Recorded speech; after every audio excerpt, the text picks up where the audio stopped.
Nadreen, आज 14 अगस्त है और पाकिस्तान का यौम आज़ादी है। 14 अगस्त 1947 को हमने ज़मीन का एक अलग टुकड़ा हासिल किया था, एक अलग मुल्क हासिल किया था, मगर आज तक हम अपनी मंजिल तक नहीं पहुंच सके। यानी मुल्क तो हमने हासिल कर लिया, बहुत कुर्बानियाँ दी। उन तमाम लोगों को बहुत बहुत सलाम जिन्होंने इसके लिए कुर्बानी दी, जिन्होंने इसके लिए ज़ोर लगाया। कायद आज़म मोहम्मद अली जिन्ना को जितना ज़्यादा से ज़्यादा खराज तहसीन पेश किया जाए वो कम है कि उनकी क़यादत में पाकिस्तानियों ने, उस दौर के मुसलमानों ने, इस खित्ते के तमाम लोगों ने अपना सब कुछ कुर्बान कर दिया, बहुत ज़ोर लगाया, बड़ी कोशिश की। फिर अल्लाह रब्बुल इज़्ज़त ने हमें एक अलग मुल्क दे दिया। हमें अलग मुल्क तो मिल गया, लेकिन जिस मकसद के लिए हमने ये मुल्क बनाया था वो मकसद पूरा नहीं हुआ। यानी हमें एक ऐसा मुल्क चाहिए था जहां हम अपने तरीके से रहते, जहां हम आज़ादी का सांस लेते, जहां हमारे ऊपर चीज़ें मुसल्लत ना की जाती। लेकिन बदकिस्मती से हम दायरों में घूमते रहे।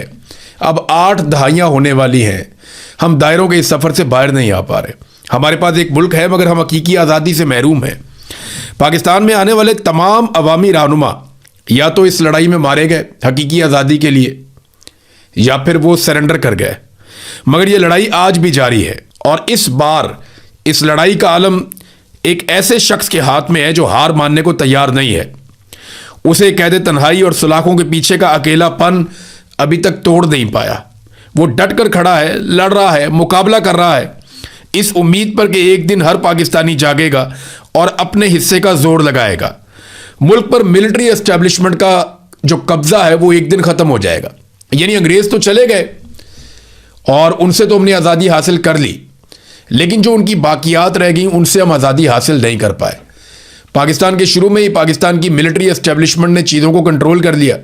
फिर कायदे आज़म के बाद आने वाले तमाम लीडरों को निशाने इबरत बनाया या उन्हें अपनी बी टीम बनाया। आज भी यही चल रहा है। हर दौर में कोई ना कोई इनके खिलाफ खड़ा होता है और हक के साथ खड़ा होता है, और बाकी लोग जो हैं वो सरेंडर कर जाते हैं। और जो इनके खिलाफ खड़ा हुआ या तो मारा गया या निशाने इबरत बन गया या फिर सरेंडर कर गया। हत्ता कि मुल्क 2 टुकड़े हो गया। अब जितना बड़ा ये मुल्क था उतना रहा नहीं, आधा मुल्क टूट कर अलग हो गया। लेकिन आज जिस आदमी के हाथ में हकीकी आज़ादी का आलम है, जो ये लड़ाई लड़ रहा है, वो कोशिश कर रहा है कि किसी तरह पाकिस्तानी ये लड़ाई जीत जाएं। आज नहीं तो कल पाकिस्तानी जीतेंगे। अवाम के वोटों से हुकूमतें बनेंगी इस मुल्क में, फैसले अवाम की मर्जी के मुताबिक होंगे। पाकिस्तान में रूल ऑफ लॉ होगा, यानी सबके लिए कानून एक जैसा होगा। ऐसा नहीं होगा कि एक जज का बेटा अगर 2 खवातीन को दिन दिहाड़े कत्ल कर दे तो वो जमानत पे बाहर आ जाए, और एक आम सी लड़की जो है वो लोगों की मदद करने वाली लड़की, वो अगर एक ट्वीट कर दे तो उसको 17 साल के लिए जेल में डाल दिया जाए। ये नहीं होगा। जब पाकिस्तान हकीकी तौर पे आज़ाद होगा तो फैसले सबके लिए एक तरह से होंगे, इजहार राय की आज़ादी होगी, सब पाकिस्तानियों को तहफ़्फ़ुज़ मिलेगा, बुनियादी इंसानी हुकूक मिलेंगे, अदलिया और पार्लिमान आज़ाद और ख़ुद मुख्तार होगी। आज ये अलम कायदे आज़म के बाद आने वाले रहनुमाओं के हाथों से गुजरता हुआ अब बिलाखिर इमरान खान साहब के हाथ में है, और वो उसे गुज़िश्ता कई सालों से गिरने नहीं दे रहा।